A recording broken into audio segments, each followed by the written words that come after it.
Why this transgender woman used black market drugs to transition.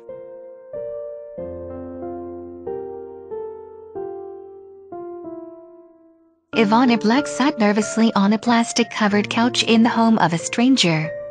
A person she had never met and with whom she was trusting her life. She had driven almost 100 miles to get here. The 18-year-old was told the woman who lived here could get her the shots she needed. Ivana felt her life depended on it. An older woman wearing a nightgown dress emerged and summoned Ivana to a bedroom. She told Ivana not to worry, but Ivana was terrified. Ivana watched the woman as she took out a syringe and the drugs for which Ivana had paid $40 in advance. Then Ivana turned around and bent over for the shot. This is worth it, she thought. The sting of the needle pierced her skin and made her feel dizzy. It was the first of many gambles Ivana would take with black market drugs that she said allowed her to physically transition into the woman she is today. Ivana Black was assigned male at birth, now 45 years old and living as a woman in New York City. She works part-time as an entertainer and an actress. She lives in West Harlem with her small dog, Angel. Ivana started transitioning in her late teens while living in the Midwest. She began with birth control pills because,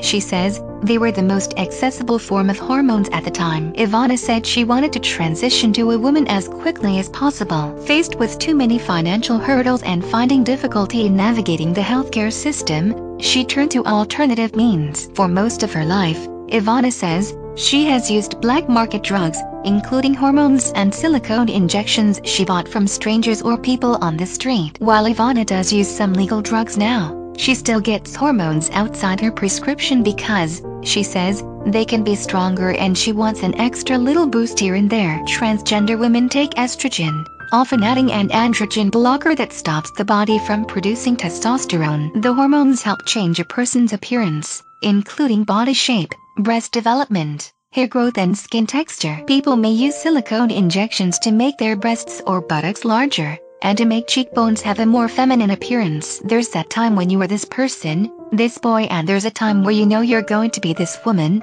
Ivana said. That time in between is going to be the hardest time, because this is the time you're going to fight for, when society gives you the most problems. I've been shot at, chased, discriminated against. Although healthcare laws have evolved since her transition started, many transgender people remain without health insurance coverage for transition-related care. 8 states and the District of Columbia now offer transgender healthcare under Medicaid, and 15 states and the District of Columbia require private insurance companies to cover transgender healthcare. According to the Transgender Legal Defense and Education Fund, insurance care is a patchwork and a real sore spot for transgender people, many who cannot access coverage for the care that they need. Michael Silverman, Executive Director at Transgender Legal Defense and Education Fund, told ABC News, "We have a few states that have moved to require equal coverage for transition-related care, but most states still do not require that, and most transgender people are simply struggling to get the care that they need." Dr. Zill Goldstein, who specializes in serving the LGBT community, and who has transitioned herself, said that even if a client has insurance coverage on paper, it can be a challenge to sift through the red tape to receive transition-related care. To be prescribed hormones, some providers require a psych evaluation and others still use a 3 to 6 month real-life experience guideline, which means living as the gender a person identifies with.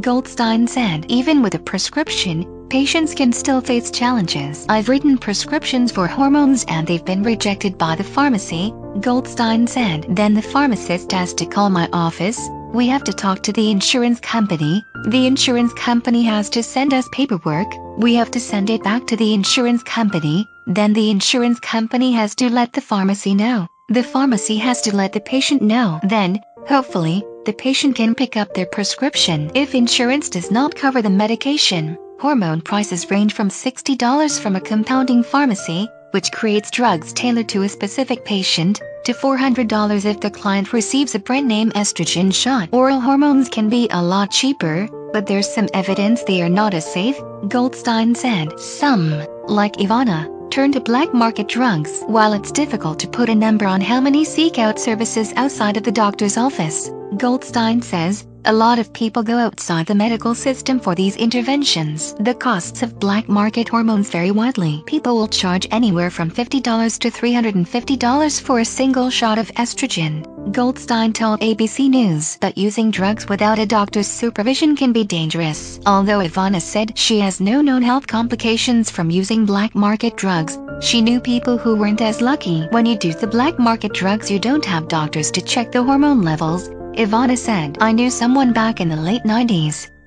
She ended up dying. I think her kidneys failed or something." For those seeking to alter their body shape, silicone shots are often used as a cheaper alternative to cosmetic surgery. Also termed silicone pumping, the practice can be extremely dangerous, doctors say. After being injected under the patient's skin, silicone can slip into the bloodstream. The injection itself is sometimes thinned with dish soap or motor oil before being injected into the body. In September, a woman in New York City died after having silicone injected into her buttocks. 4 years ago, a dancer from London died after low-grade silicone traveled to her lungs.